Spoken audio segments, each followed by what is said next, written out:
लोग जब कुंडलियां हमारे पास लेकर आते हैं एनालिसिस के लिए, समाधान के लिए, तो वो जानना चाहते हैं कि हमारी कुंडली में दोष क्या है और इन दोषों का हमारे जीवन पर किस तरह से असर पड़ रहा है या आने वाले समय में पड़ेगा। तो आज मैं आपको बताऊंगी कि कुंडली में जब कोई दोष होता है और वो बहुत बड़ा गहरा हो जाता है तो कैसे जीवन को बर्बाद कर देता है, राजा को भी रंक बना देता है। लेकिन याद रखिएगा, यदि यही दोष विपरीत राजयोग में कन्वर्ट हो जाए तो व्यक्ति रंक से राजा बन जाता है और वो भी बहुत ज्यादा समय नहीं लगता। कुंडली में दोषों की व्याख्या कैसे की गई है इसे समझिए। एक बहुत बड़ा दोष है जिसे कालसर्प दोष कहा जाता है। एक दोष है जिसे मंगल दोष कहते हैं। कई लोग विष दोष से परेशान हैं जिसमें शनि और चंद्रमा की युति कुंडली के अलग अलग भावों में होती है। पितृदोष और गुरु चांडाल दोष, ये भी ऐसे दोष हैं जो व्यक्ति को बहुत ज्यादा हानि पहुंचाते हैं, कर्म का फल नहीं मिलता। लेकिन आज के इस वीडियो में हम कालसर्प दोष के बारे में बहुत ज्यादा डिटेल में बात करेंगे। ये क्यों होता है, कैसे होता है, कुंडली में ग्रहों की स्थिति क्या है, इसके क्या समाधान है। यदि आप इसका अनुष्ठान भी करा चुके हैं तो भी आपको जीवन में और क्या चीजों की सावधानी रखनी चाहिए जिससे कालसर्प दोष के नकारात्मक प्रभाव आपके जीवन में नहीं पड़े।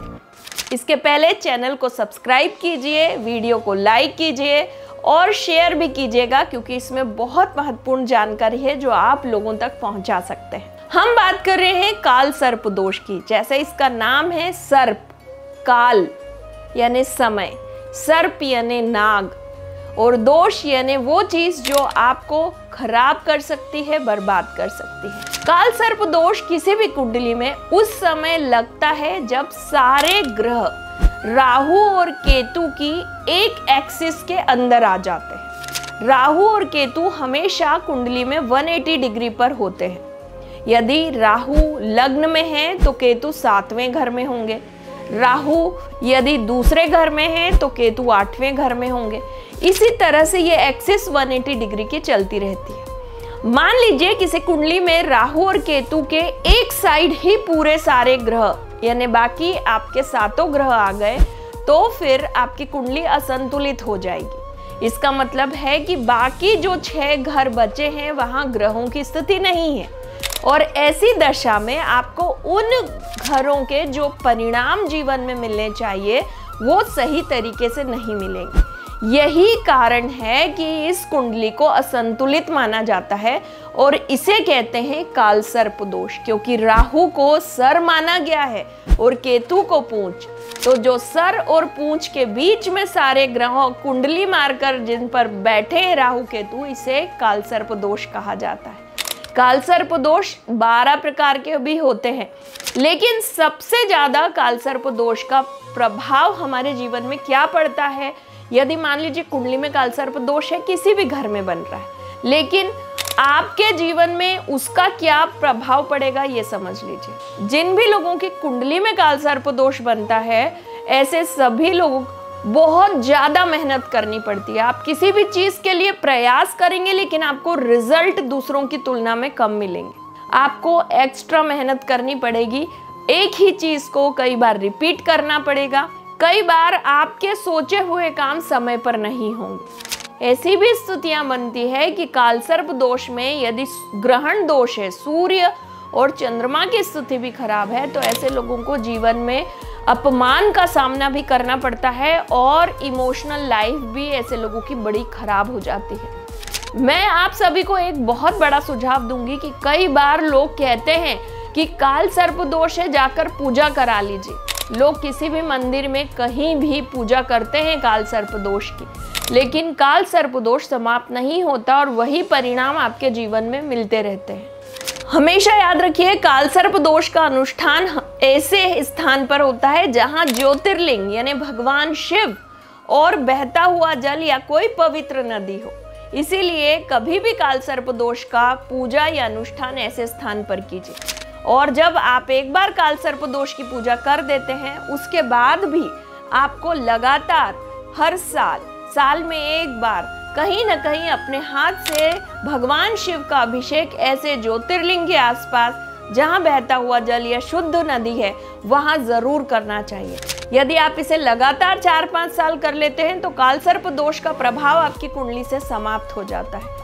ऐसे कई लोग मैंने देखे हैं जो कुंडली में कालसर्प दोष के कारण या विपरीत राजयोग के कारण बहुत ज्यादा प्रभावशाली व्यक्ति बन गए हैं। उन्होंने जब जब मेहनत की आवश्यकता थी, जब जब उन्हें विरोध का सामना करना पड़ा और पलटकर ज्यादा काम किया और ज्यादा अपने आप को स्टैब्लिश करने के लिए पूरी फोर्स लगा दी। ऐसे सभी लोगों को कालसर्प दोष के परिणाम बहुत ही पॉजिटिव मिलते हैं, क्योंकि यदि कालसर्प दोष जैसी चीज से आप डरे नहीं और आप काम करते रहे, अपने कर्म के प्रति आप बहुत ज्यादा आसक्त रहे और उसी में आप डीप हो गए, तो आपको कालसर्प दोष के बहुत अच्छे रिजल्ट भी मिलते हैं, क्योंकि वो विपरीत राजयोग भी बन जाता है।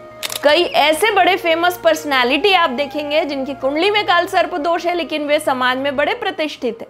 ऐसे बहुत सारे लोग देखने को मिलेंगे जो बड़े धनवान हैं, उनके पास समय ही नहीं है और इतना धन कमा रहे हैं वो, फिर भी कालसर्प दोष के बावजूद। इसीलिए हुआ ये क्योंकि कर्म को प्राथमिकता दी गई। कालसर्प दोष में राहु केतु जो आपके ग्रहों को डिसबैलेंस करते हैं, ऐसे समय में यदि आप कुछ छोटे छोटे उपाय कर लेते हैं, अपनी रूटीन में थोड़ा सा बदलाव कर लेते हैं, तो यही दोष आपके लिए योग बन जाता है और इससे आप बहुत सारे पॉजिटिव परिणाम अपने जीवन में ला सकते हैं। बहुत बदलाव आता है। पहला, जब भी कालसर्प दोष आपकी कुंडली में हो तो ये मान के चलिए कि भगवान शिव की उपासना बाय डिफॉल्ट आपको करनी ही है।